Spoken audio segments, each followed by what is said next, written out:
OnePlus presenta Somos Magazine con Gabriel Caicedo, Isabel Espinosa y Ana Galarza.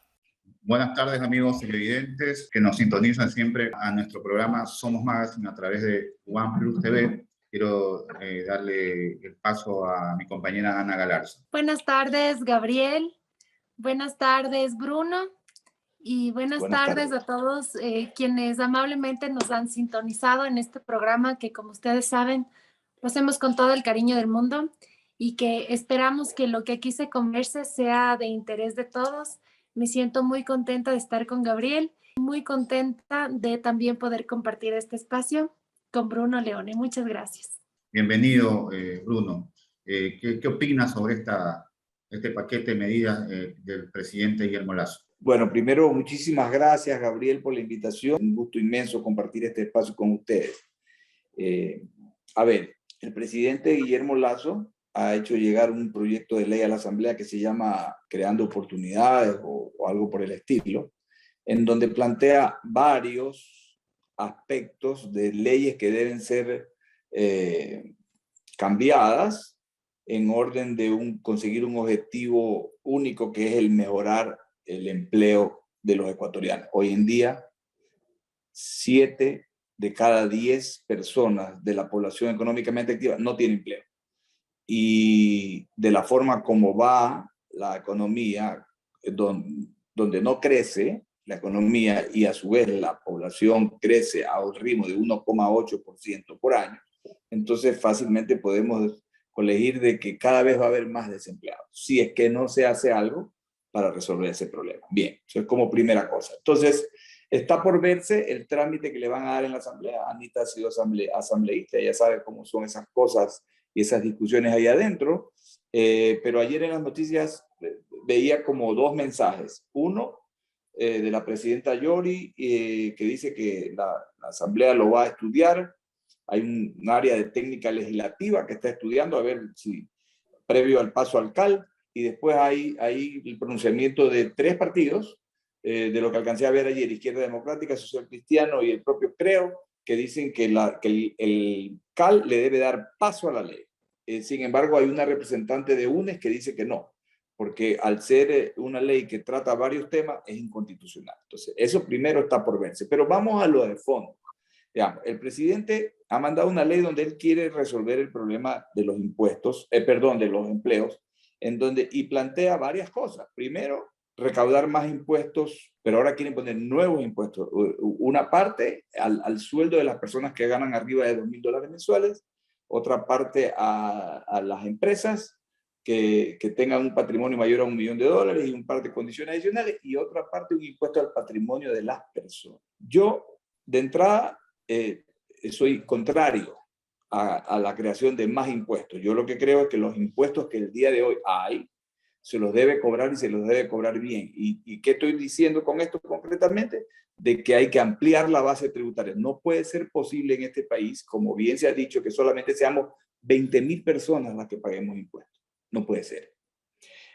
Ya si lo queremos ver desde un punto de vista macroeconómico, la presión fiscal en el Ecuador, que no es otra cosa que el porcentaje de los impuestos sobre el tamaño de la economía, sobre el Producto Interno Bruto, anda cerca del 18%. Estamos más o menos en tercer lugar en Sudamérica, y si le suma a eso la contribución del Seguro Social, que es otro impuesto, entonces aquí se paga impuestos y bastante. El problema es que hay que ampliar la base para que haya más personas que paguen con las reglas del juego actual. Eso por un lado. Por otro lado, todo este nuevo código laboral que se quiere crear, porque el presidente ha dicho que no se van a afectar los derechos de los más o menos 3 millones de personas que hoy día tienen un empleo pleno al amparo del Código Laboral del año 1938. Esos derechos no se van a vulnerar, y más bien se quiere crear un escenario para los que no tienen empleo. Entonces, hay una cantidad de información ahí que, a mi modo de ver, complican las cosas. Para mí, mucho más sencillo, mucho más claro, mucho más fácil de controlar es ir al trabajo por horas. Y aquí le voy a decir algo que lo comentaba con un amigo hoy en la mañana. Fíjese usted, hoy vemos en las noticias cómo compatriotas nuestros están dispuestos, y de hecho lo hacen, pagan 15, 16 mil dólares a unos coyoteros para que los pasen arriesgando la vida y una serie de situaciones y logran, a ver si logran llegar a los Estados Unidos. ¿A dónde qué van a hacer? A trabajar por horas. Entonces yo digo, ¿no? ¿Por qué tenemos que someter a la gente a todo eso cuando bien podríamos darle un escenario de que trabajen por horas en su país y no tengan que endeudarse con chulqueros ni en algunos casos vender sus propiedades para ir a arriesgar la vida a ver si llegan y a ver si consiguen un empleo? Y en el mejor de los casos siempre serán ilegales. Entonces, a eso me refiero. O sea, ¿cuál es la reserva o cuál es la regresión de derechos que se ven en ese sentido? Cuando esa hora bien podría estar calculada, cumpliendo los preceptos constitucionales de que el salario básico tiene que cubrir la canasta básica, ¿verdad? Se puede llegar a un valor por hora y ese valor por hora puede tener el componente de la parte social, digamos, de los décimos y las afiliaciones y todo lo demás. Eso es algo que se puede lograr. Entonces, a mí me parece que plantearlo como se ha planteado, que es una buena, digamos, es una buena iniciativa, tratar de crear un escenario donde la gente pueda tener empleo. Decía Albert Einstein, si quieres resultados diferentes, tienes que hacer cosas diferentes. No puedes conseguir resultados diferentes si sigues haciendo lo mismo. ¿Ya? Entonces, eso como primera cosa. Después, a mí me parece que el Ecuador, un país pequeño de 17 millones y medio de personas, ¿verdad? Su producción, que la tiene que estar enfocada a la exportación. Porque de paso somos un país dolarizado. No tenemos, como el caso de Brasil o como el caso de México, un mercado de sustento local que pueda consumir la producción que podamos hacer. No, nosotros tenemos que ir al mundo, ¿verdad? Entonces, ahí tenemos que pensar en que cuando uno sale a venderle al mundo, tiene que ser competitivo, ¿verdad? Entonces, los costos internos del país se han vuelto excesivamente caros. ¿Producto de qué? Producto de excesivos trámites, producto de los costos de los servicios básicos, por ejemplo. Tenemos un tema con el combustible que es muy discutible eso, esto del tema del subsidio y los costos, cuando aquí el combustible, el propio presidente lo ha dicho, aquí se vende un combustible de menor calidad del que se vende afuera. Tenemos una serie de situaciones. Recién se bajaron el arancel a 660 partidas. Eso es muy bien, eso es un muy buen paso, porque eso es uno de los factores que altera el costo de producción. Entonces tenemos que pensar qué más tenemos que hacer en ese sentido, ¿verdad? Para poder generar competitividad en las empresas y atraer y crear un clima de inversión, porque el empleo viene con la inversión. Si mandamos un mensaje equivocado, en el sentido de que si usted emprende y le va bien y mañana se convierte en una persona que tiene cierto nivel económico, entonces en ese momento usted ya comienza a ser grabado con una cantidad de impuestos y una serie de cosas. Entonces, me parece que la intención del presidente es muy buena, pero me parece que la dirección está un poco equivocada. Nosotros, el Ecuador tiene que convertirse en un país exportador de alimentos de nivel mundial y tenemos que ver cómo en estos productos que Ecuador los tiene y compite a nivel mundial, que es el camarón, el banano, el cacao, café, la pesca, las flores, cómo le damos mejor competitividad a esos sectores y de paso ir creando otros sectores que se puedan agregar a la canasta de exportaciones en los acuerdos comerciales que seamos capaces de lograr. Tenemos uno con Europa, ¿verdad? Estamos ahora luchando por cerrar con México y después tenemos el acuerdo que queremos llegar con Estados Unidos. Entonces, ahí es donde me parece a mí que debe ponerse todo el énfasis del gobierno. Y la otra parte, ya un poco para escuchar su pregunta, si hubiese, es el presupuesto del Estado, como no tenemos moneda propia, es una suma y resta de ingresos y egresos. Y al final hay un déficit que es el que se quiere eliminar, porque la macroeconomía tiene que estar equilibrada, sin duda. Entonces, la propuesta del ministro de Finanzas es equilibrar esa suma-resta por el lado de mejorar los ingresos, poniéndole más impuestos a la gente, pero no se menciona nada del gasto de mala calidad, de las empanadas de $6 y de algún otro tipo de cosas, ¿no? Entonces, por ahí va la cosa. Esa es la visión de una persona de a pie, como ustedes, que trabaja y se esfuerza todos los días. Y puedo estar equivocado, pero así es como lo vemos nosotros. Bruno, muchísimas gracias por sus aportes. Realmente yo creo que sí hay algunas observaciones que tienen muchísimos ecuatorianos con respecto al proyecto económico urgente enviado por el presidente Lasso a la Asamblea. Lo afortunado en este caso del procedimiento parlamentario, se entiende que un proyecto de ley no está escrito en piedra. Y ahí es cuando la Comisión Permanente Especializada de Derecho a los Trabajadores, lo que pasa es que al parecer sí abarca algunos temas. Puede ser la Comisión Económica, Tributaria, Derecho a los Trabajadores. Entonces, esos legisladores tienen un trabajo muy, muy importante que hacer, porque sí es importante que hayan soluciones para que pueda haber más facilidades de contratación. ¿Cómo tú crees o cómo considera que se afectaría a la ciudadanía que, por ejemplo, los arroceros tienen propiedades? Muchos de ellos tienen propiedades, pero no tienen en este momento liquidez. ¿De dónde van a pagar un impuesto por las propiedades que tienen sin tener siquiera liquidez? Ese es un muy buen punto, Anita. De hecho, lo he conversado con amigos que están en el sector agrícola, con el presidente de la Cámara de Agricultura, lo he conversado, y ese es un problema, porque hay gente que tiene su propiedad que puede valer, pues porque acuérdense que la escala va de arriba del medio millón para arriba, ¿no? Y entonces, alguien puede tener una propiedad que valga 1 millón, 2 millones, sí, vale, pero no tiene la liquidez para pagar eso multiplicado por el porcentaje de acuerdo a la tabla.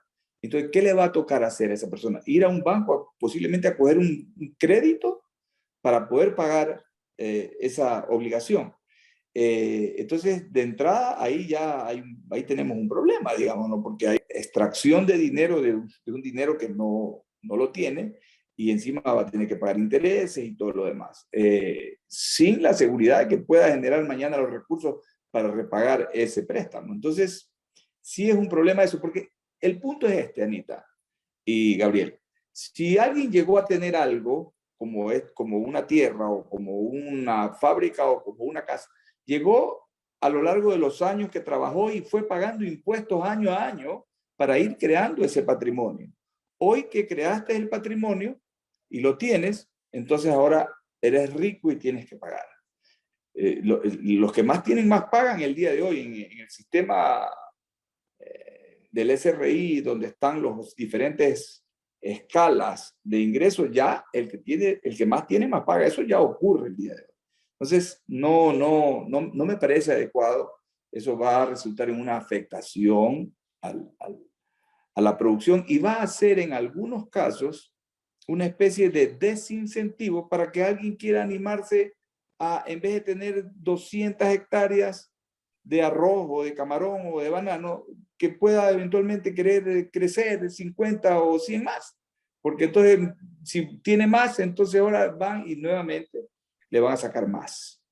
Entonces, me parece, sinceramente, reconociendo que hay un problema serio y que hay que buscar figuras ingeniosas para poder salir de la crisis, de verdad, porque Ecuador, el margen de maniobra de Ecuador es muy pequeño, ¿verdad? Reconociendo eso, creo que antes de llegar a eso se hubieran podido hacer algunas otras cosas, algunos otros recortes, algunas otras negociaciones. El flujo de caja del Ecuador, porque Ecuador lo que tiene es un gran flujo de caja, hoy está de alguna forma un poquito aliviado por 3 razones. Fíjese usted, la deuda externa quedó renegociada hasta el año 2040. Tenemos un ingreso de un petróleo que está por los $70 y el presupuesto estaba hecho, me parece, a 53. Y las recaudaciones han aumentado. Entonces, el flujo de caja de alguna forma está aliviado por esas razones que estoy diciendo. Entonces, ¿por qué no usar ese buen momento para ver cómo, ¿verdad?, optimizamos el tamaño del Estado? Bruno, gracias por su participación en nuestro programa. Realmente siempre es un honor tenerlo aquí con nosotros. Realmente queremos hacer de pronto un programa especial ya cuando este esté aprobado, si fuera el caso, para poder conversar más a fondo este tema que nos apasiona a todos, ¿no? Yo estoy siempre a la orden, Gabriel, Anita, con gusto, para poder conversar desde mi humilde punto de vista de cómo veo las cosas. Estuvo con nosotros en Somos Magazine Bruno Leone, presidente de la Cámara Nacional de Pesquería, dándonos su opinión valiosa sobre este tema que ha puesto en la palestra el presidente Lajo y que todavía en proceso.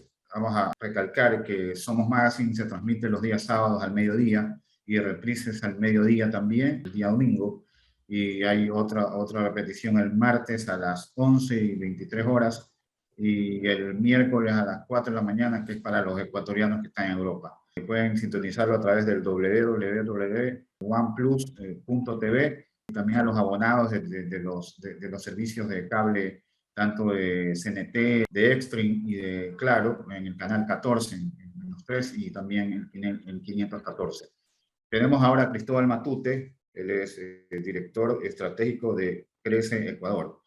Es una entidad que apoya a los emprendedores en sus inicios de negocios, ¿no? Quiero darle la bienvenida, en primer lugar, Cristóbal, gracias por aceptar nuestra invitación y preguntarle también sobre lo que dijo el presidente sobre este paquete de leyes que ha enviado a la Asamblea. Él toca mucho el plano del emprendimiento. ¿Qué le parece a usted, como conocedor de este tema, lo que ha dicho el presidente en torno a su sector? Hola Gabriel, buenas tardes. Gracias por la invitación. Un gusto poder compartir con ustedes, personas que conocen mucho del tema y que están siempre a la vanguardia de estos temas tan importantes. Bueno, en cuanto a lo que me preguntas, Gabriel, en cuanto a este tema a la nueva ley o este proyecto de ley creando oportunidades, desde mi punto de vista me quedo bastante satisfecho. Considero que lo que se puede lograr o esas ayudas que necesita el sector emprendedor se han cristalizado en algunos artículos. A pesar de ello, bueno, siempre creo que va a haber mucho por hacer, siempre va a haber cosas que se pueden mejorar o cambiar. Sin embargo, leyendo algunos de estos, una gran parte de este proyecto de ley, veo que se ha priorizado sobre todo el crecimiento, y es lo que buscamos en este momento, ya no solo la reactivación, sino también el crecimiento. Y desde el punto de vista como emprendedor, me deja un buen sabor de boca. Sin embargo, hay muchas cosas que se pueden hacer, ¿no? Se ha puntualizado especialmente al sector de los emprendimientos hoy en día, con esta tragedia que nos ocurrió con esta pandemia. Realmente el tema de emprendimiento surgió como una alternativa muy importante, trascendental para el país, y sobre todo mucha gente perdió su trabajo, otros fueron liquidados. Entonces con ese dinero muchos han emprendido negocios de diversos tipos. ¿En qué parte ayuda Crece Ecuador en este aspecto, por favor? Bueno, Crece es una iniciativa privada que nació hace un par de años atrás tratando de solucionar un par de problemas que el sector del emprendimiento los vive.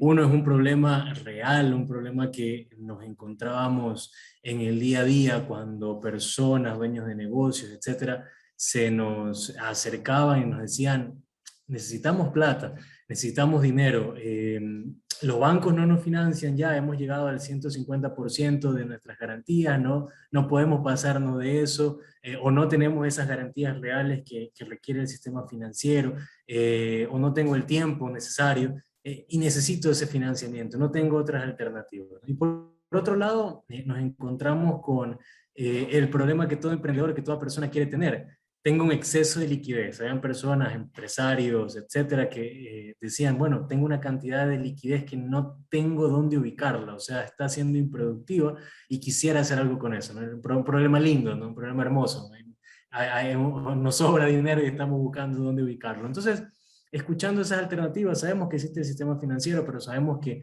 no cubría todas esas necesidades, expectativas.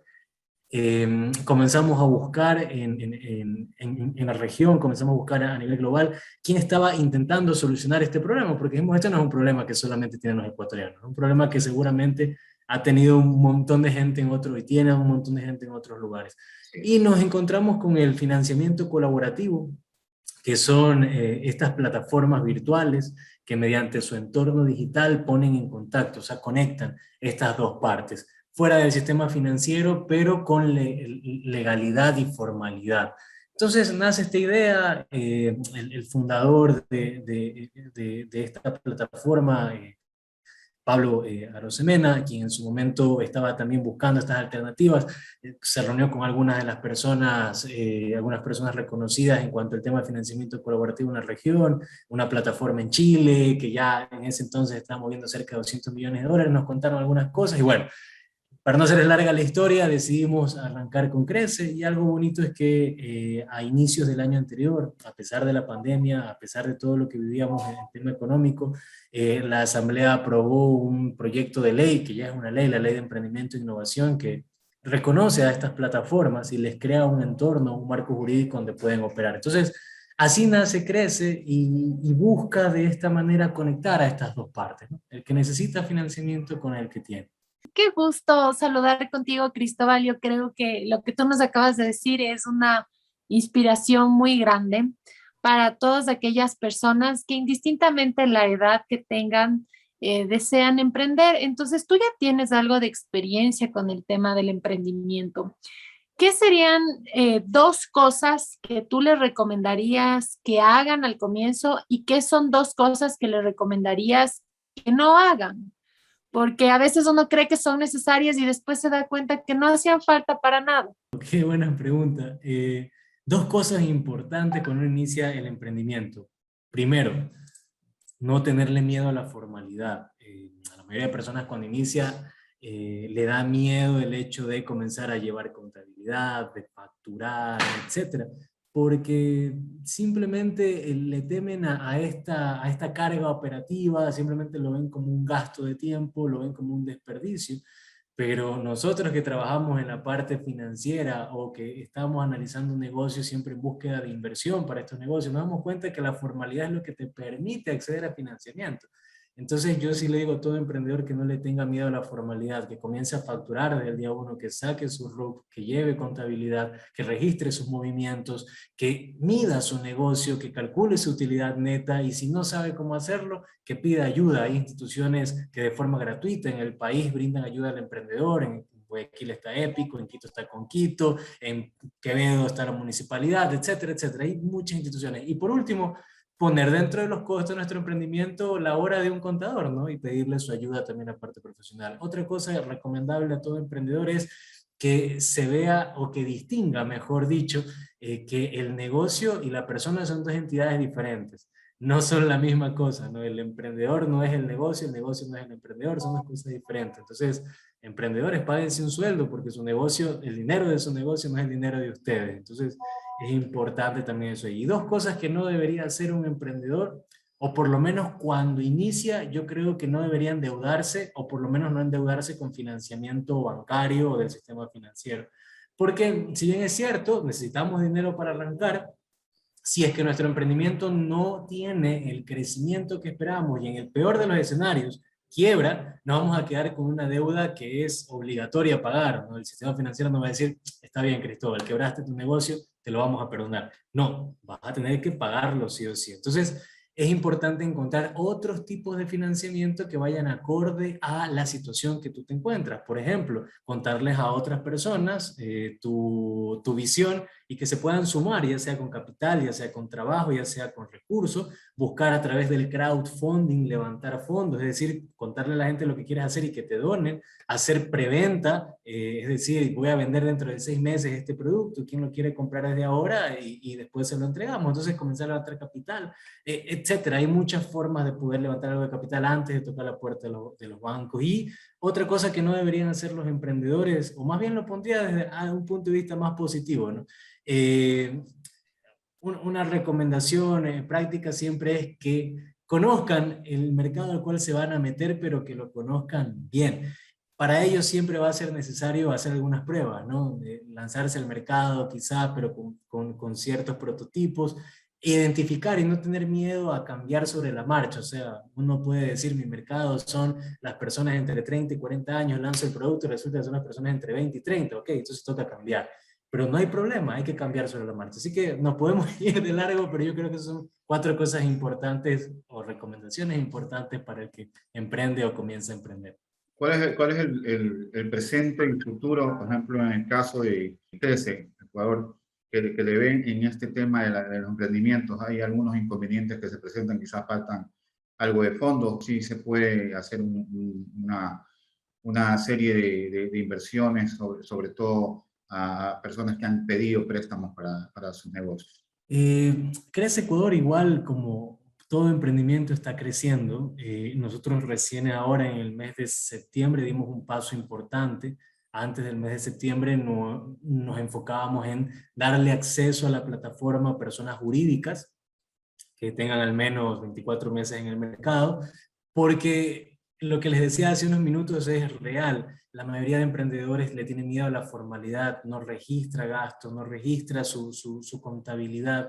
Entonces se volvía muy difícil poder presentar un perfil financiero de la mayoría de emprendedores que buscaban financiamiento. Entonces, desde este mes de septiembre hemos abierto la plataforma y hemos diseñado algunos mecanismos para poder ayudar a las personas o emprendedores naturales que no están obligados a llevar contabilidad a poder presentar ante inversionistas sus requerimientos. Entonces, es algo completamente nuevo prácticamente lo que les estoy contando dentro de Crece, que es ampliar mucho más ese espectro para que ahora sí cualquier emprendedor que tenga una actividad lícita comercial pueda buscar financiamiento a través de la plataforma.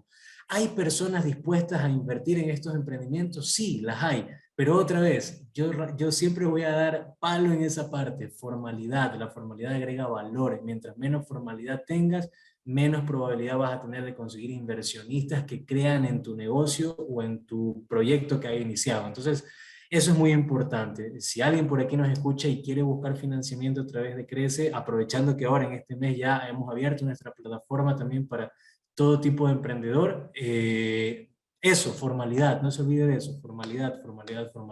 No le tenga miedo a llevar registro de sus cuentas, no le tenga miedo a llevar una contabilidad de su negocio, eso va a ser vital para conseguir financiamiento. Importantes recomendaciones de nuestro invitado, Cristóbal Matute, realmente es un joven muy conocedor de este tipo de temas. No sé si, Ana, tengas tú alguna acotación. Realmente me ha parecido muy interesante. Estoy más que segura que tienes muchas más recomendaciones para darles a los emprendedores, pero creo que ha quedado muy claro que para poder reflejar esa imagen de que vale la pena apoyar ese emprendimiento, es importante que se muestre como formal y estable. Y yo creo que eso sí les va a ayudar a muchos emprendedores que tal vez tienen temor de tener un facturero, de tener que reportar lo que hace y deja de hacer al servicio de rentas internas, que muchas veces le vemos como esos hombres de traje rosado del juego del calamar. Pero hay que tomar con calma. Si haces las cosas ordenadamente vas a estar bien. Gracias. Me encantó todo lo que dijiste. Sí. Gracias, Cristóbal, por la participación. Vamos a invitarlo a otras ocasiones, porque yo creo que el tema del emprendimiento va a estar en boga durante mucho tiempo y mucha gente necesita saber de este tema, porque hay gente que ignora, piensa que un emprendimiento es que tú pongas un puesto de caramelos afuera y ya tiene que venir la gente y comprarte, ¿no? Hay que hacer mucho más que eso, y esa idea pues hay que dárselas con personas conocidas y que han trabajado mucho. ¿Alguna cosa quieres acotar? No, más que nada agradecerles a ustedes por el tiempo. Quienes nos escuchan o nos siguen nos pueden encontrar en redes también, Crece Ecuador, nuestra página web es creceecuador.com, donde pueden poner alguna solicitud. Si alguien por aquí está buscando también dónde poner algo de capital, algo de su excedente, de su ahorro, y busca tener un impacto social, quiere saber a quién está impactando directamente, Crece es la alternativa para saber dónde o cómo está rendiendo tu dinero y también cuántos empleos, por ejemplo, está apoyando. Así que síganos en las redes, gracias por el tiempo, bienvenida sea cualquier otra invitación y nada, éxitos a quienes hacen Somos Magazine, así que les vaya muy bien. Gracias, muchas gracias, Cristóbal. Estamos en OnePlus TV, en el programa Somos Magazine. Pueden ustedes seguirnos al www.oneplus.tv También pueden vernos los abonados de Extrinet, que es la telecable, CNT y también, claro, el canal 14 y el 514 también a través de Claro. Estamos ahora con un empresario muy reconocido, Patricio Alarcón Proaño. Gracias por aceptar nuestra invitación a Somos Magazine. Estamos comentando el proyecto de la Ley de Creación de Oportunidades de sus efectos, aún aunque está todavía en proceso su ejecute, ¿no? Nosotros queríamos hablar del fondo del proyecto. Para usted, como un hombre reconocido en este tema empresarial, ¿qué le parece este proyecto que ha enviado el presidente Guillermo Lasso? Bueno, dentro de los aspectos positivos, reformas a la ley laboral, modalidades de contratos, me parece que topa la eliminación del 35% por contratos eventuales, me parece que también hablan de las jornadas, cómo poder trabajar más durante ciertos días o menos durante más días, lo cual me parece muy interesante. Hacer otro cálculo en cuanto a la jubilación patronal, me parece interesante, el contrato a plazo fijo, extender el periodo de prueba, evidentemente me parece interesante. En general, las reformas laborales son necesarias en este país, pero más allá de eso, creo que hay que hacer una reforma constitucional, una enmienda constitucional para poder trabajar o contratar por horas. Ámbito de inversión, entiendo que hay buenos planteamientos, zonas francas, importante. Esto podría atraer mucha inversión al Ecuador, generar oportunidades para exportar especialmente. Call centers, por darle otro ejemplo, muy importante. Lamentablemente, estoy totalmente opuesto a las reformas en el Código Tributario. ¿Por qué? Y le voy a explicar. Porque esto implica más de lo mismo, tal como se viene trabajando durante los últimos 14 años, durante el gobierno del presidente Correa y durante el gobierno del presidente Moreno. El problema es que plantean un impuesto al patrimonio 3 veces superior al que planteó el presidente Correa a su debido momento durante el terremoto, no solo para personas naturales, sino que para las empresas que ya generaron utilidades y que ya pagaron impuestos. Es un impuesto sobre un impuesto. Seguimos pagando impuestos puntuales que generó la ley de simplificación tributaria, las contribuciones especiales. Nos falta una tercera cuota. Imagínense en este momento plantear más impuestos. A más de eso, fuera de los impuestos patrimoniales, se está obligando o se pretende obligar a que los activos improductivos paguen impuestos. Es decir, los negocios o los bienes de las personas naturales que no generan liquidez, pretenden que se pague un impuesto patrimonial. ¿Esto qué va a hacer? Dejar ilíquida a cierta gente, obligar que vendan partes de sus bienes o ir a endeudarse al sistema financiero. Con eso no voy a estar de acuerdo. Otro punto con el que no voy a estar de acuerdo, se quita el poder adquisitivo a la clase media. Personas que ganan a $2,093 o más, se les elimina la base imponible, se les sube una escala en cuanto a la tabla de impuesto a la renta y apenas se puede deducir el 10%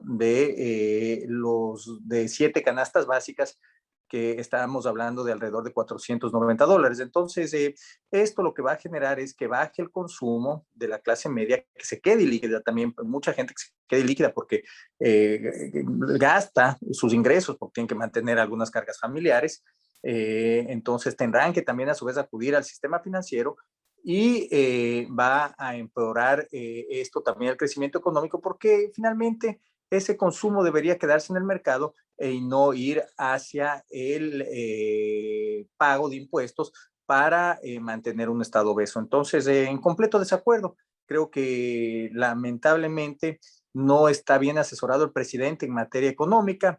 Yo esperaba un cambio de modelo, yo esperaba que reduzcan el gasto, que reduzcan ciertos impuestos y apuesten al crecimiento económico para recaudar más. Patricio, un saludo muy afectuoso. Me da mucho gusto poder conversar en esta entrevista contigo. Yo quería comentarte que tu criterio se ve replicado en muchas personas entendidas.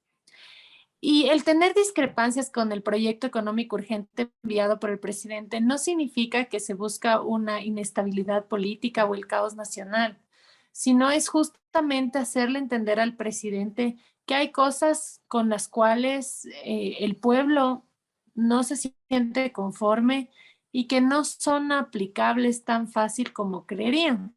Como por ejemplo, estuvimos antes conversando con Bruno Leone sobre el tema del impuesto al patrimonio, porque puede haber gente como los arroceros o hacendados que en este momento no tengan liquidez, no tienen que pagar por el patrimonio que tienen. Entonces, lo más probable es que tengan que acudir a un préstamo a la banca para poder pagar un impuesto y de algo que no le está dando liquidez. ¿De dónde va a terminar sacando la plata para pagar ese impuesto? ¿Qué es lo que tienen que hacer en la Asamblea Nacional? ¿Qué crees que sí debería pasar del proyecto económico urgente y qué crees que los asambleístas deberían sacar de ese proyecto económico urgente? Porque afortunadamente no está escrito en piedra. Sí, Anita, buenas tardes, ¿cómo estás? Qué gusto de verte. Yo pienso que todo lo que razonablemente, respetando los derechos de los trabajadores, va a generar más competitividad a las empresas y evidentemente más oportunidades de trabajo a quienes no cuentan con una posición formal en este momento, con una contratación formal. Creo que todo eso sería prudente que se lo apruebe. Lamentablemente veo que eso es complicado que se apruebe porque acuérdate que la mayoría en el Congreso en este momento, perdón, en la Asamblea en este momento, está conformada por UNES y por las personas de Pachacutic. Entonces, lamentablemente, ellos piensan como los líderes sindicalistas del Frente Unitario de Trabajadores, piensan que cualquier nueva propuesta es una regresión o llevaría a una regresión de los derechos de los trabajadores.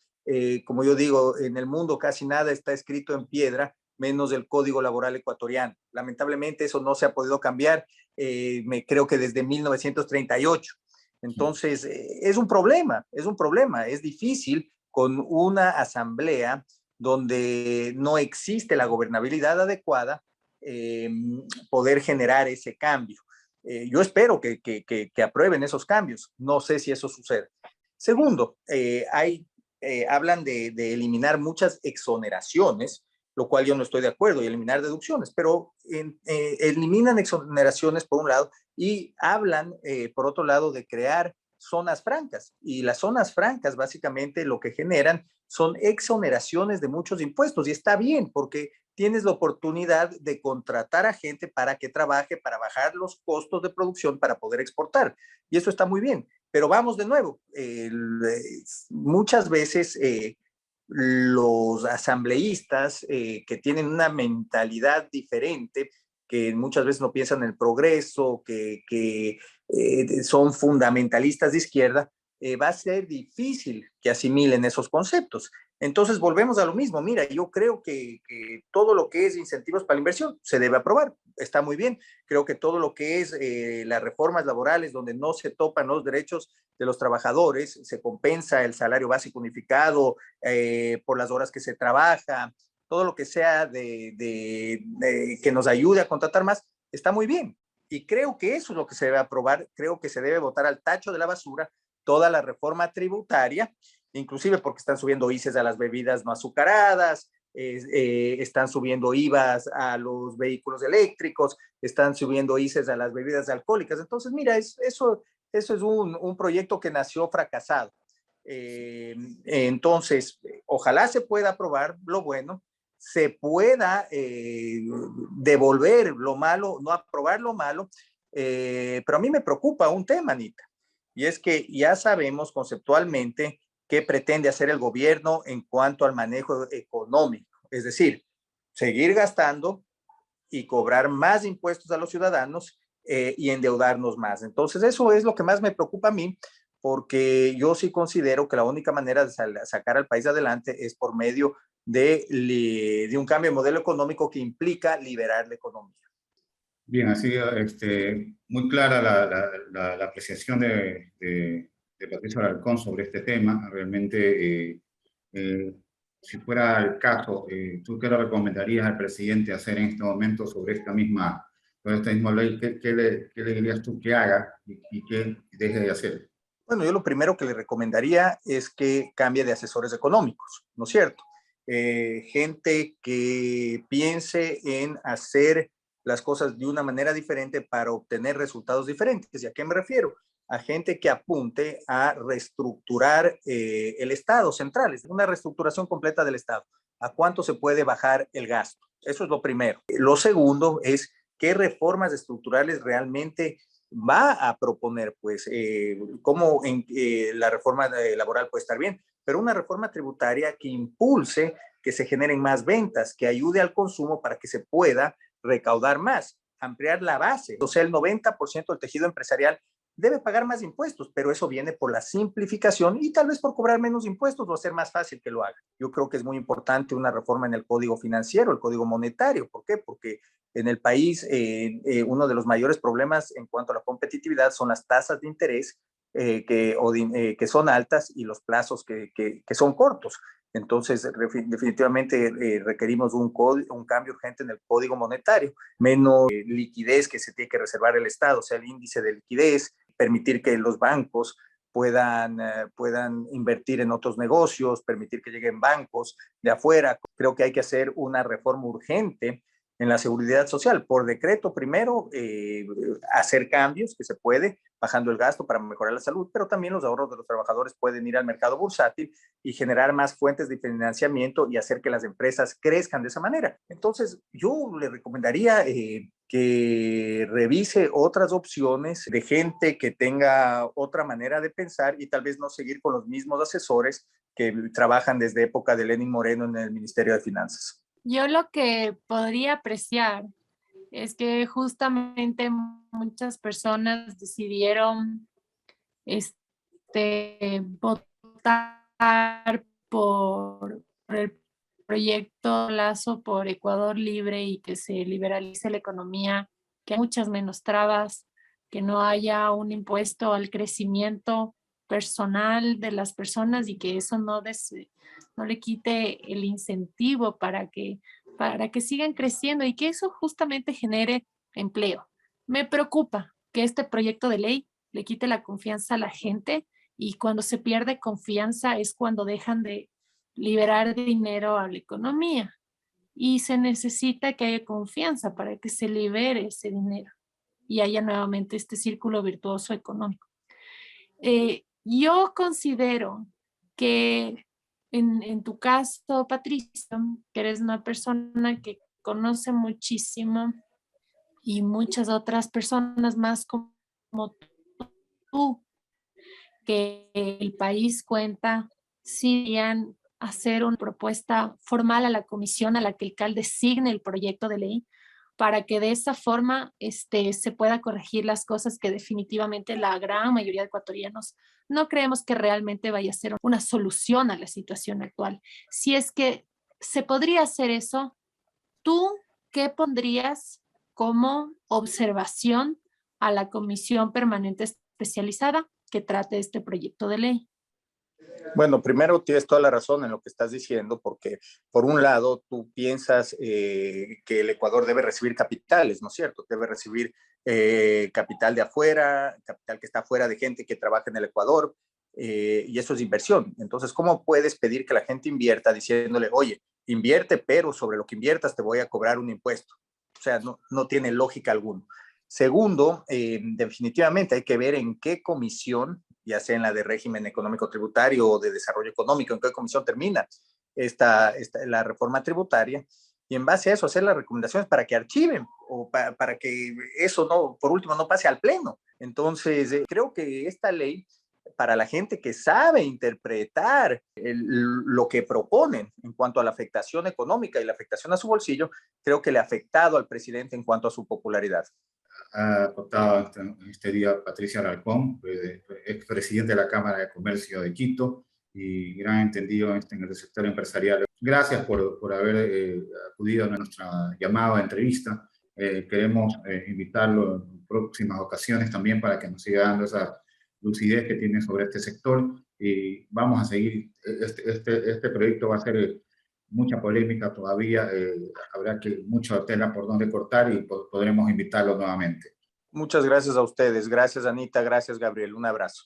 Estamos llegando al fin del programa. No se olviden que este programa se transmite el día sábado al mediodía, el reprise es el domingo al mediodía. Sintonicen, pueden hacerlo al www.oneplus.tv o si no, por el medio de la televisión por cable, en Extreme, en CNT y Claro, en el canal 14 o el 514 en el caso de Claro en HD. Gracias, Anita, por estar siempre con nosotros. Siempre tu ayuda, tu presencia siempre es muy importante, muy básica. Muchísimas gracias a todos los invitados del Por qué hacemos Somos Magazine.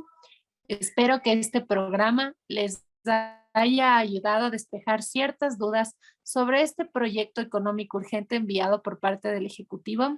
Lo único que queremos es lo mejor para el país, y si es que hay algo con lo que no nos encontramos de acuerdo, es importante decirlo para que nuestras autoridades puedan hacer el mejor trabajo posible y que nunca más ni una sola familia más ecuatoriana tenga que pasar ninguna necesidad. Gracias por su sintonía. Hasta la próxima semana.